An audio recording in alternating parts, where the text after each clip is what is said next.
আমি মুখ্যমন্ত্রী নই, আমি মুখ্যমন্ত্রী হিসেবে বলতে আসিনি, আমি আপনাদের দিদি হিসাবে বলতে এসেছি।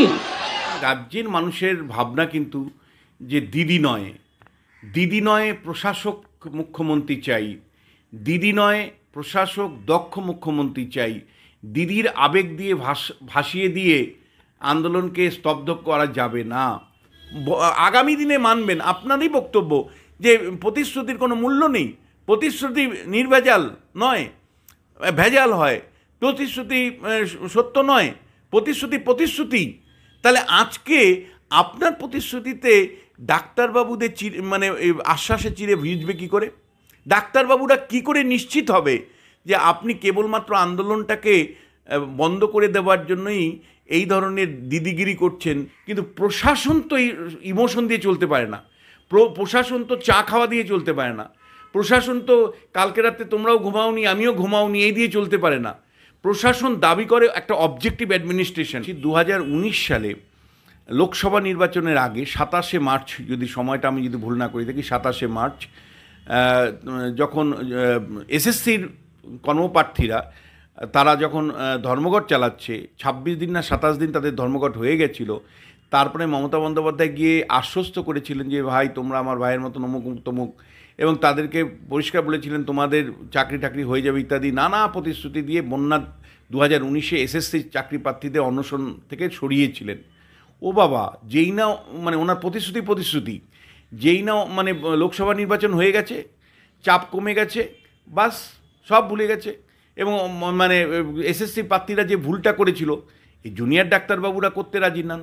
কিন্তু মমতা বন্দ্যোপাধ্যায় দেখেছেন যে ভাই এই বুদ্ধিমান যে ছেলেগুলো, মানে যারা ভাতার উপর নির্ভরশীল নয়, যাদেরকে পলিটিক্যালি মোকাবিলা করতে গেলে বুদ্ধি দরকার হবে, তিনি যেটা করলেন তার ট্র্যাডিশনাল যে অস্ত্র সেটা হলো ইমোশন দিয়ে চার্জ করে বললেন আমি তো তোমাদের দিদির মতন, আমি তো তোমার মানে তোমরাও রাতে ঘুমোতে পারো নি, আমিও ঘুমোতে পারিনি, তোমরা মানে এখানে অন্ততপক্ষে মানে চামুড়ি খেয়ে যাও। এই যে কথাগুলো, এই কথাগুলো মানে সত্যি বলতে কি বছরকে বছর যারা আমরা রাজনীতি চর্চা করছি, মমতা বন্দ্যোপাধ্যায় এই ইমোশনাল চার্জ বা ইমোশনাল তাস বা বলা যায় যে আবেগের যে মানে তাস তিনি বারবার খেলে কিন্তু বিরোধীদেরকে কুপকাত করেছেন, বারবার বিরোধীরা পরাজিত হয়েছে। মানে এই জায়গাটা না মমতা বন্দ্যোপাধ্যায় চ্যাম্পিয়ন। দেখো, পরিষ্কার করে বলতে চাই যে আরজি করের ঘটনার কনটেক্সটে জুনিয়র ডাক্তাররা ধর্মঘটে আজকে 36 দিন হলো, এবং ধর্মঘটরত জুনিয়র ডাক্তারদের সাথে আলোচনার নাম করে যেটা খেলা চলছে, এবং ডাক্তারবাবুদের যে 5 দফা দাবি আছে প্রত্যেকটা দাবি ন্যায়সঙ্গত। সমাজের প্রায় প্রতিটি মানুষ, তৃণমূল কংগ্রেসের যারা বাদ দিয়ে প্রায় প্রতিটি মানুষই বিশ্বাস করে যে ডাক্তারবাবুদের প্রতিটি দাবি ন্যায়সঙ্গত দাবি, এবং জুনিয়র ডাক্তারদের এই ন্যায়সঙ্গত দাবির সাথে সারা পশ্চিমবাংলার মানুষ, ভারতবর্ষের মানুষ, বিশ্বের মানে বলা যায় যে বাঙালি যেখানে আছেন তারা সকলেই একাত্মবোধ করছেন।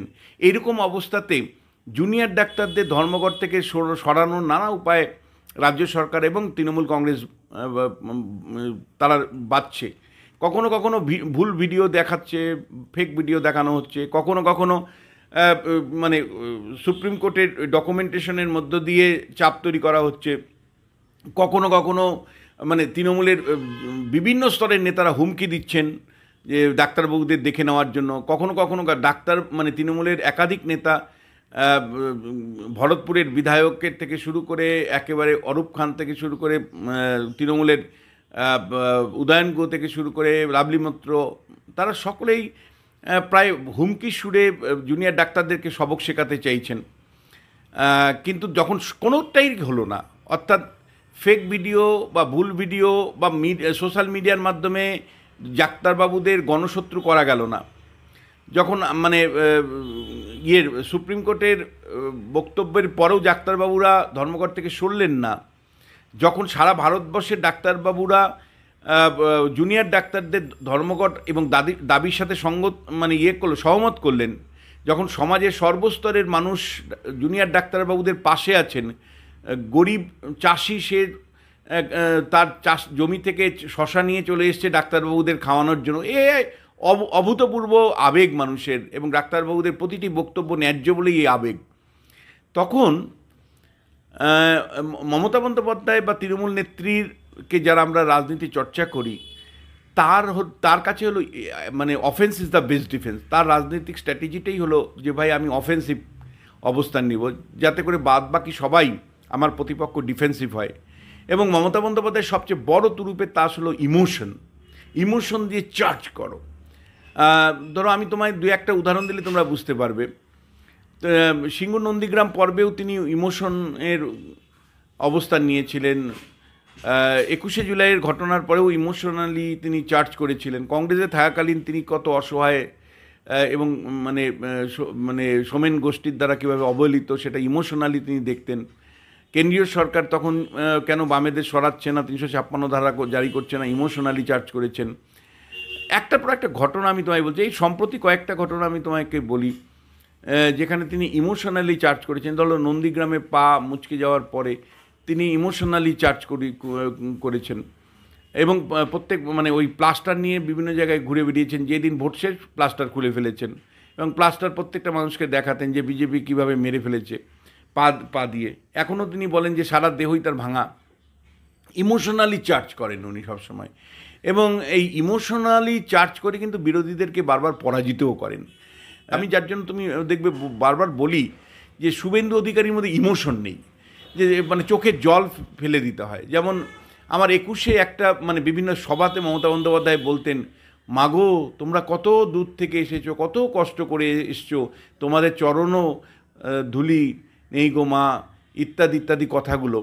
এর মধ্য দিয়ে মানে ভোটারের কাছে উনি লিঙ্ক করতে চাইছেন, ইমোশনালি লিঙ্ক করতে চাইছেন।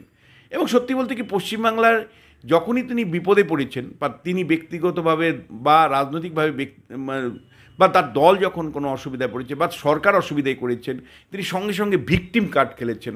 তিনি সবসময় ইমোশনালি খেলেছেন এবং মানে নিজের ভূমিকাটা দিদি হিসাবে প্রতিষ্ঠা করবার চেষ্টা করছেন।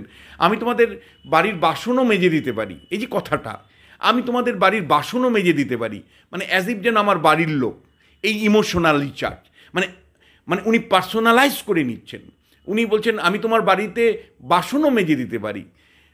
এই যে কথাগুলো, বা তোমরা তো আমার ভাই, তোমাদের মানে তোমরা রাতেও ঘুমোতে পারোনি, আমিও ঘুমোতে পারিনি, এই যে এই বক্তব্যগুলো, বা মাগো তোমরা এত দূর থেকে এসছো, তোমাদের চরণও ধুলি নি, ইত্যাদি ইত্যাদি কথাগুলো, এই কথাগুলো আসলে ইমোশনালি মানুষকে প্রভাবিত করা, ইমোশনালি মানুষকে প্রভাবিত করে। যখনই তিনি ব্যর্থ হন তিনি তখন ইমোশন দিয়ে মানুষকে সঙ্গে পেতে চান।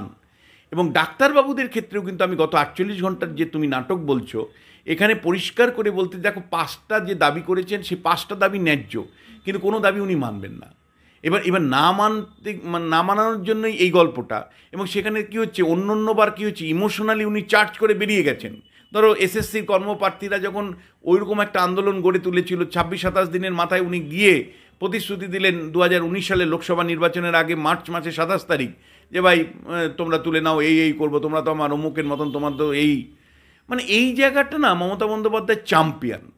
ফলে এই ইমোশনালি প্রভাবিত করে দেওয়া, এটা রাজনীতি ব্যক্তিদের একটা বিরাট ধর্ম হয়। এটা পশ্চিমবাংলায় কিন্তু না সুজন চক্রবর্তীর আছে, না মোহাম্মদ ইয়াসিনের মানে মোহাম্মদ সেলিমের আছে, না তোমার গিয়ে শুভেন্দু অধিকারী আছে, কারণেই। ফলে এইটা, এবং জ্যোতি বসুরও ছিল না, বুদ্ধদেব বাবুর ছিল না। ফলে ইমোশনালি কিন্তু মমতা বন্দ্যোপাধ্যায় বারবার বিরোধী পক্ষকে কুপকাত করেছে, পরাজিত করেছেন। ডাক্তারবাবুদের ক্ষেত্রেও কালকে কার্যত জয়ী হয়ে যাচ্ছিলেন। মানে আমি বলছি শেষ পর্যন্ত যদি তালা থানার ওসি মানে ধরা না পড়তেন, মানে তার ষড়যন্ত্র এবং ধর্ষণের মামলায় তালা থানার ওসি এবং সন্দীপ ঘোষ যদি ধরা না পড়তো, মানে ওই খবরটা না আসতো, তাহলে মমতা বন্দ্যোপাধ্যায় কী সিদ্ধান্ত নিতেন আমার আই হ্যাভ ডাউট।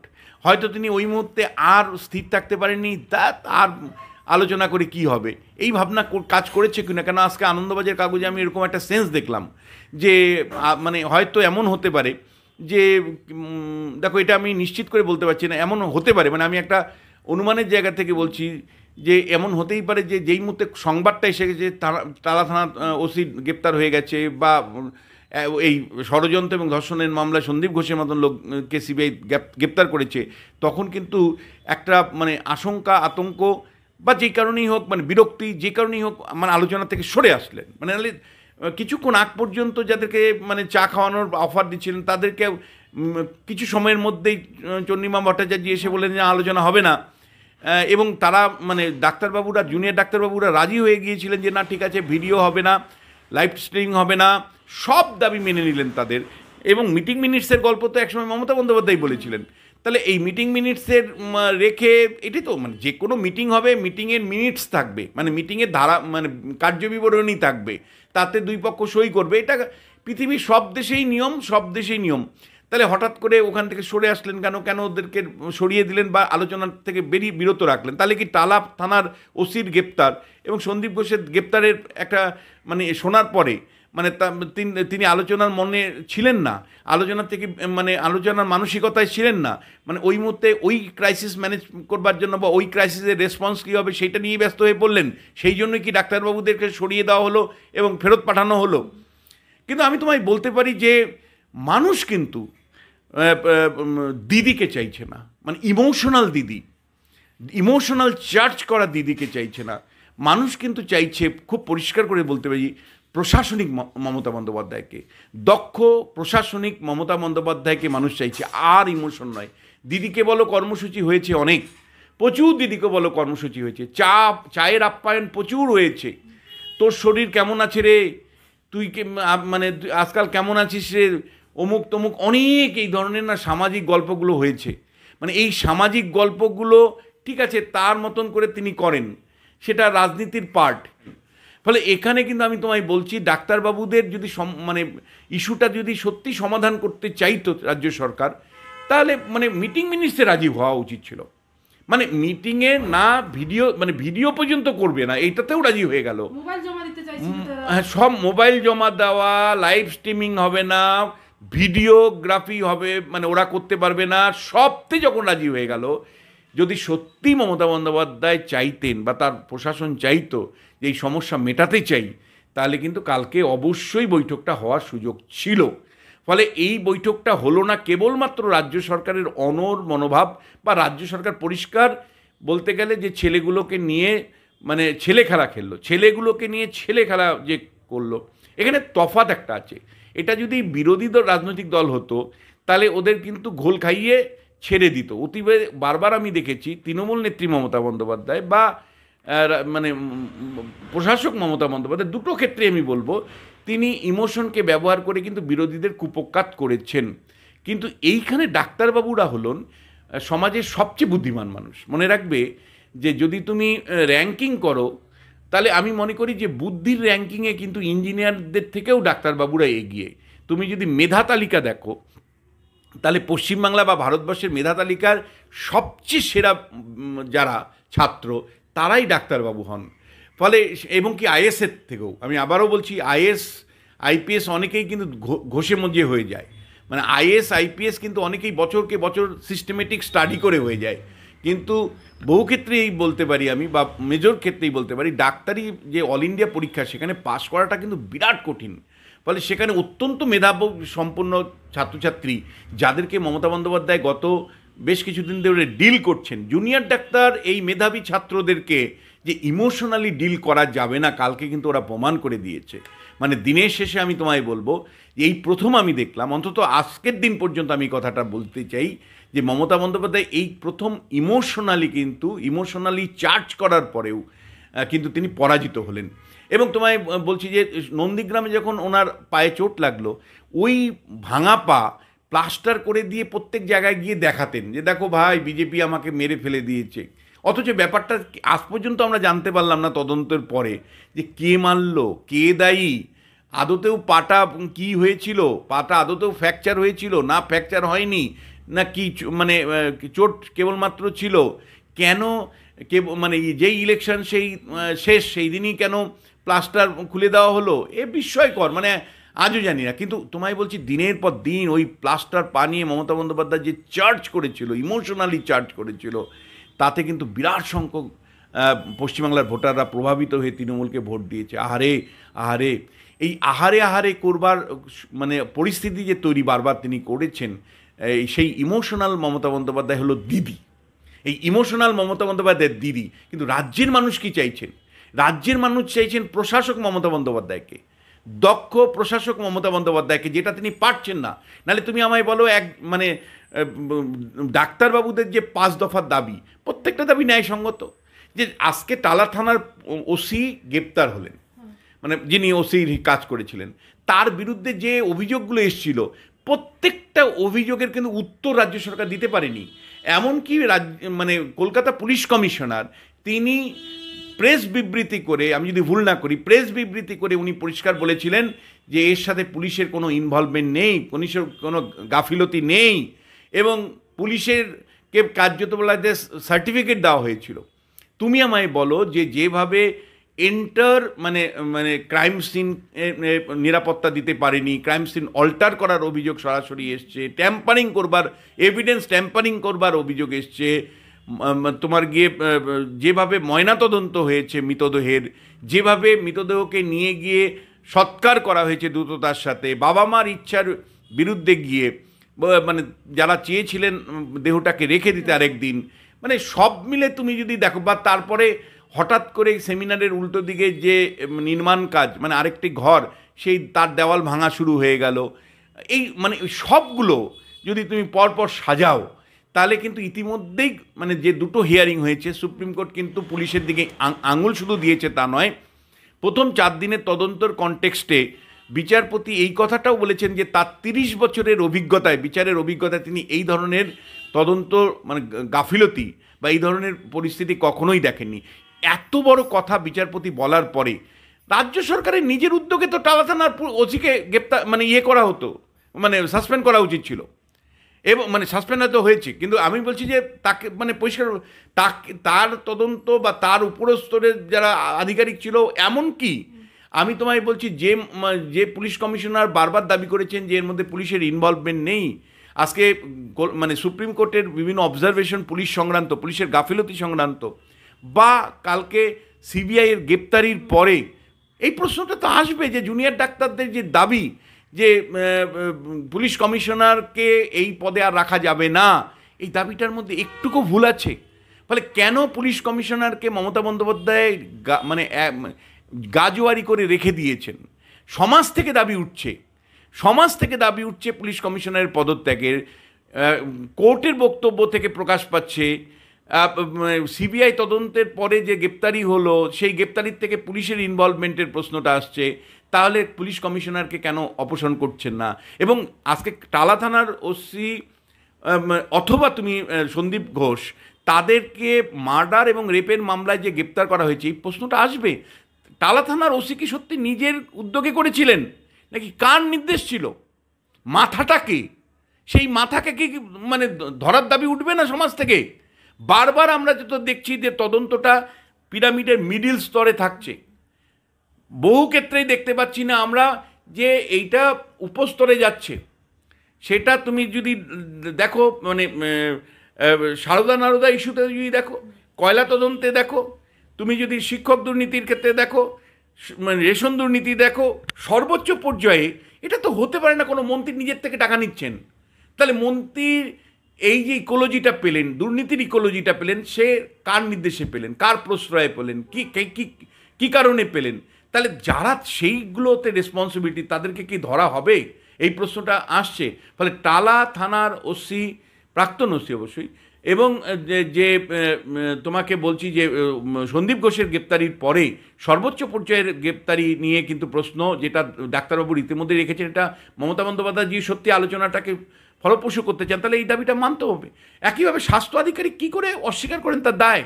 কারণ মনে রাখবে, দিনের পর দিন বিভিন্ন জায়গায় দুর্নীতির অভিযোগ উঠেছে। যখন মানে এমনকি তোমার গিয়ে করোনা পিরিয়ডে যে বিপুল পরিমাণে টাকা 9-6-এর অভিযোগ উঠেছিল, আজকে আরজি করের দুর্নীতি তো 1.5 বছর আগে রেজিস্টার হয়েছিল, সেই দুর্নীতির তদন্ত সঠিক সময় হয়নি কেন? আজকে কুণাল ঘোষ বা মমতা বন্দ্যোপাধ্যায় বলছেন যে আমি তো জানতাম না, বা যে ব্যক্তিগতভাবে দায়টা দিচ্ছেন না। একটা প্রশাসনের যদি দুর্নীতি বছরকে বছর চলে, আর আপনার কাছে চিঠি দেওয়া হয়েছিল ওখান থেকে, আপনি সেই চিঠির বিহিত করেননি, যে অভিযোগগুলো এসেছিলো সেগুলোকে আপনি মানে অ্যাড্রেস করেননি, তাহলে আপনার দপ্তরের দায় থেকে যায়। আপনি দিনের পর মানে এই প্রশ্নটা আসবে যে সন্দীপ ঘোষ আজকে যে মামলায় গ্রেপ্তার হলো, যে ধর্ষণ এবং খুনের মামলায়, সেই সন্দীপ ঘোষকে আপনি প্রাইজ পুরস্কার দিয়েছেন। মানে ওই রকম একটা হাসপাতালে জঘন্য ঘটনা, এবং সবাই যখন সন্দীপ ঘোষের দিকে আঙুল তুলছিল ডাক্তারবাবুরা, তখন আপনি তাকে এখান থেকে বদলি করে ন্যাশনাল মেডিকেল কলেজের অধ্যক্ষ করলেন। কেন করলেন? কিসের স্বার্থে করলেন? কী স্বার্থ ছিল? এই প্রশ্নগুলো যারা করছেন তাদেরকে আপনারা দাগিয়ে দিচ্ছেন যে কুৎসা করবেন না, রটনা করবেন না, মিথ্যাচার করবেন না।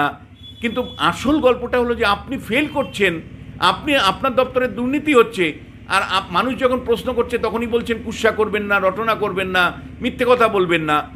অর্থাৎ আপনি ইমোশনালি চার্জ করতে চাইছেন। মানুষ কিন্তু চাইছে যে ইমোশনাল দিদিকে চাইছি না, আমরা এফিসিয়েন্ট অ্যাডমিনিস্ট্রেশন চাইছি, এফিসিয়েন্ট চিফ মিনিস্টারকে চাইছেন, এবং যার মধ্যে একটা মিনিমাম অ্যাকাউন্টেবিলিটি এবং ট্রান্সপারেন্সি, স্বচ্ছভাবে প্রশাসন চালাবেন, দলমত নির্বিশেষে সবার জন্য প্রশাসন চালাবেন। বারবার স্বাস্থ্য দপ্তর থেকে যে অভিযোগগুলো আসছে যে সেটা হলো তৃণমূল কংগ্রেসকে স্বার্থ সেখানে দেখা হয়েছে, তৃণমূল কংগ্রেসের দাদাগিরি ধরা পড়েছে। একের পর এক ছাত্র নেতাদের নাম যেগুলো এসছে, আপনারা কাউকে এখন সাসপেন্ড করছেন দলের তরফ থেকে, আজকে তারা সরাসরি তৃণমূল কংগ্রেস করতো। ফলে কুণাল ঘোষ যতই বলুক যে সেই ব্যক্তি বলবেন, ব্যক্তি জবাবদিহি করবেন না, সিস্টেমটা ডেভেলপ করেছে তৃণমূল কংগ্রেস। সিস্টেমটা এই স্বাস্থ্য দপ্তরের যে দুর্নীতির সিস্টেম, সেইটা জন্ম দিয়েছে এই প্রশাসনিক ব্যবস্থা থেকে। ফলে আপনাদের সরকারের দায়, তৃণমূল কংগ্রেসের দায় কেন? তাহলে আপনারা তৃণমূল কংগ্রেস এখন নানা ব্যক্তিকে সাসপেন্ড করছেন। আপনাদের ছাত্রনেতা, মেডিকেলের ছাত্রনেতাদেরকে কেন আপনারা এখন সাসপেন্ড করে লোক দেখাচ্ছেন? ফলে তৃণমূল কংগ্রেস দল হিসাবে এটা অস্বীকার করতে পারে না এই দায়। এবং একই সাথে দেখো, তৃণমূল কংগ্রেস যেভাবে এটা প্রথম থেকে ডিল করছে সেটা হলো যে বারবার অভিযোগ উঠছে যে মার্ডার এবং যে রেপ হয়েছে সেটা একটা বৃহত্তম কনস্পিরেন্সি।